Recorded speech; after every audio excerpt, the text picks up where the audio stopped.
Welcome to the South Australian True Crime Podcast, where we tell the forgotten stories of murder and disappearances that have rocked the state of South Australia. South Australia was once wrongly given the moniker of murder capital of the world by an ill-informed British documentary maker.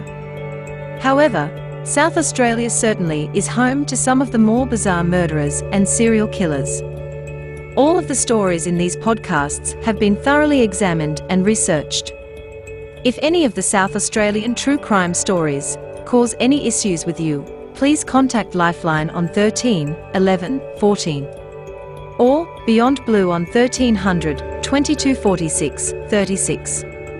All our stories are available on iTunes, Spotify, Google Podcasts, iHeartRadio, YouTube, and on the South Australian True Crime website at southaustraliantruecrime.com.au. Please like, subscribe, leave comments and recommend these podcasts to all your friends and family. Today's podcast is presented by AUSTEES, the Australian t-shirt printer, and SMOKY Blues guitars. Links for these businesses can be found in the notes of this show. And now, buckle up and on with the show. In 1990, on the world stage, we get to see Germany undergo reunification, something very few people had dreamed of. And the Baltic states declare independence from the Soviet Union. The world scientists band together for the formal beginning of the start of the Human Genome Project. The Hubble Space Telescope gets blasted into space before the scientists realized the telescope was out of focus. Tim Berners-Lee creates the first web server and the foundation for the World Wide Web. Mikhail Gorbachev wins the Nobel Peace Prize. In the music world, we saw the unfortunate passing of blues jazz legend Cab Calloway. We also lost Jerry Garcia from the Grateful Dead to a massive heart attack, and Dean Martin also returned to space dust due to acute respiratory failure stemming from emphysema and lung cancer. In Australia, Kerry Packer purchases back control of the Nine network for 1/4 of the price he sold it to Alan Bond for. Kerry sold it in 1987 for $1 billion, then bought it back for just $250 million in 1990. The VFL, Victorian Football League, is renamed the Australian Football League or AFL. In the movies, the Australian film, The Big Steal, is released and goes on to be nominated for 9 AFI awards, of which it wins 3. And in music, we end the year with Unchained Melody by the Righteous Brothers at number 1. In crime, the Surrey Hills Massacre takes place when Paul Anthony Evis kills 5 people and injured 7 with a 12-gauge pump-action shotgun in New South Wales. In South Australia, the first speed camera is put into operation, with its first trial at Enfield, catching 47 speeders in 2 hours. 4 people are charged with the murder of Annette Gale Whiffen, 39, whose body was found in a metal drum on the banks of the Murray River, northeast of Adelaide. Then the world changes over to 1991.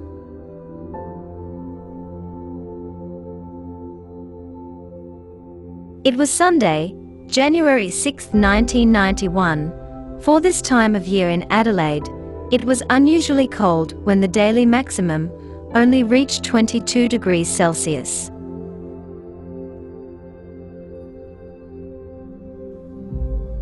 Earlier in the day, just after 7 a.m., Firefighters from the Salisbury Command Fire Station in Adelaide's northern suburbs received a dispatch call to attend a house fire in Parafield Gardens. They had been sent to a house on fire on Jackson Street, some 8 kilometers away.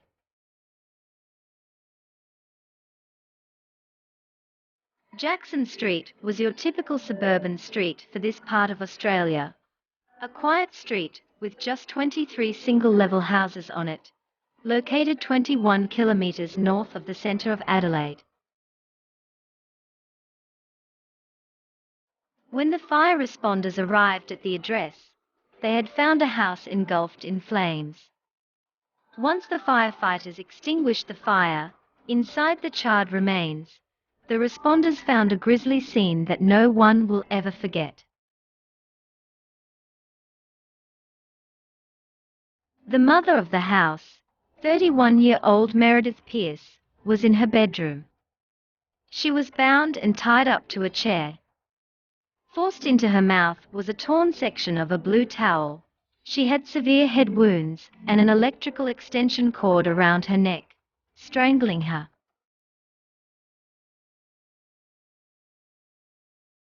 Of the 3 of her 4 children at home that night, Adam, 11, and Travis, 9, were found tied up sitting in chairs, suffocated with plastic bags over their heads, and little 2-year-old Kerry was lying in her cot, smothered with a pillow. The Pearce's 4th child, Matthew, slept at a friend's house the previous night.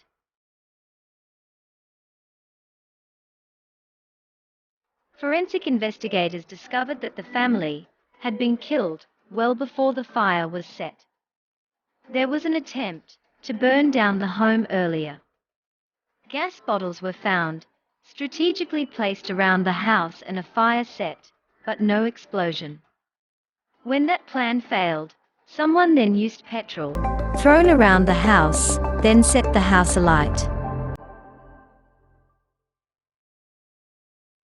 Both Stuart and his now dead wife worked at the same 24-hour petrol station at Wingfield, Meredith on the day shift and Stuart at night, allowing someone to be at home with the children at all times.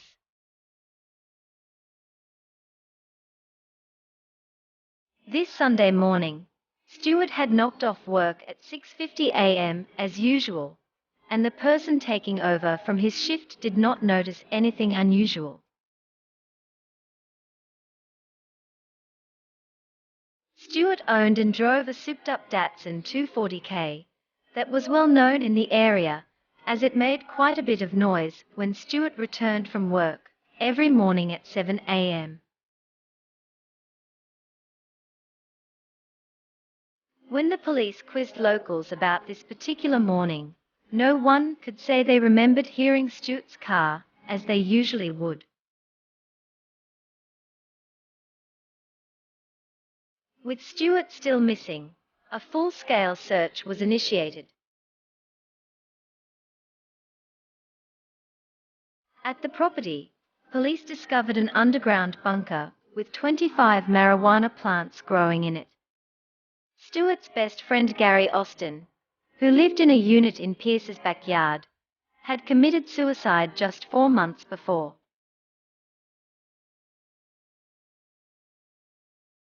Stuart's car, the distinctive white 240K Datsun Coupe, was found dumped 15 kilometers away at the Kilkenny shopping centre later that day.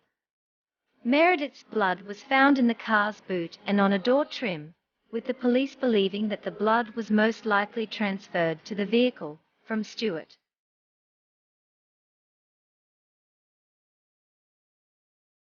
Eventually, police concluded that Stuart had murdered his family and set the gas bottles up to explode with fire before leaving for work, probably around 11:30 p.m. When he returned from work the following day to find the gas bottles had not exploded, he used petrol to burn the house down.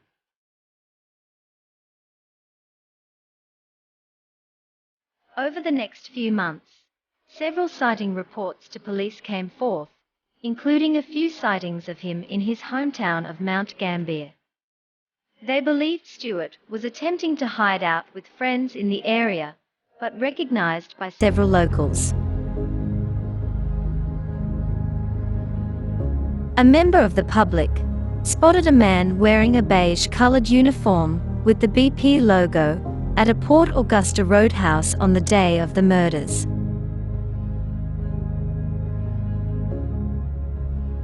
There were also unconfirmed sightings in Ceduna, on South Australia's far west coast, and even in Western Australia, in a Nullarbor roadhouse named Majura.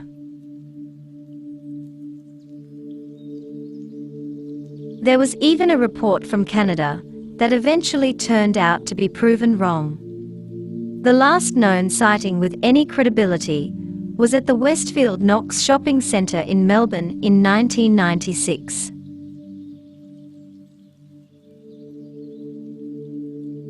On Friday, May 3, 1991, in Portland, Victoria, 100 kilometres from Mount Gambier, two elderly ladies were murdered in a hairdressing salon.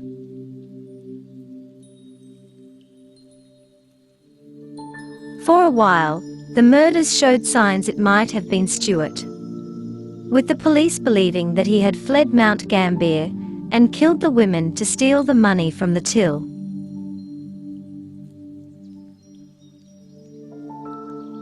The South Australian Police even sent 2 detectives over to Portland, but eventually dismissed it as being Stuart.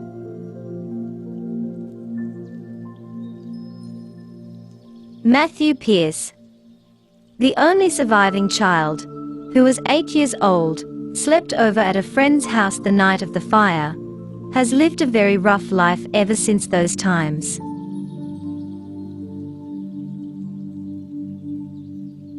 He lived for a short time, when in his 20s, with State MP Frances Bedford after she took the troubled young man into her home.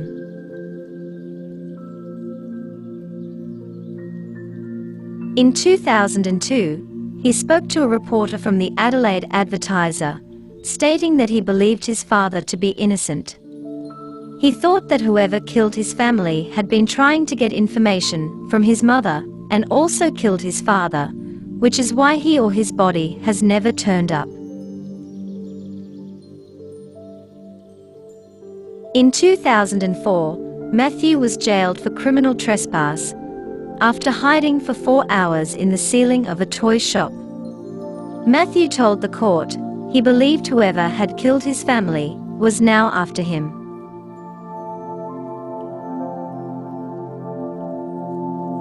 In 2013, police searching for Matthew found him hiding in the roof of a house, armed with a loaded gun. They also found a cache of ammunition and a taser in a backpack elsewhere in the house.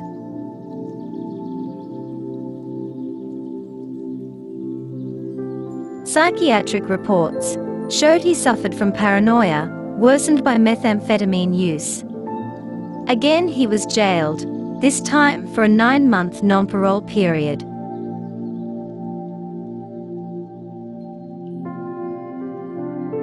In 2014, Matthew was added to the Firearm Prohibition Order, banning him from owning or possessing any form of firearm.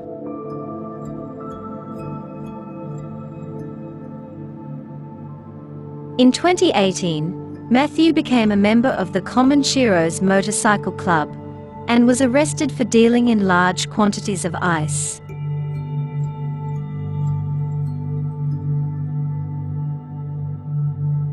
This time, his sentence was 5 years and 2 months, with a non-parole period of 4 years.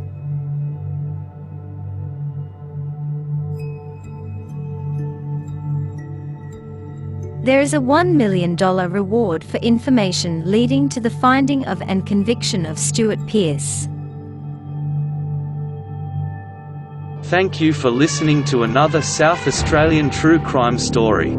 This episode was brought to you by AUSTEES.com.au, the Australian T-shirt printer. More stories are available on southaustraliantruecrime.com.au or on YouTube. Apple iTunes, Google Podcasts, Spotify, iHeartRadio plus more. Please subscribe, hit the like button and leave a review. Thank you.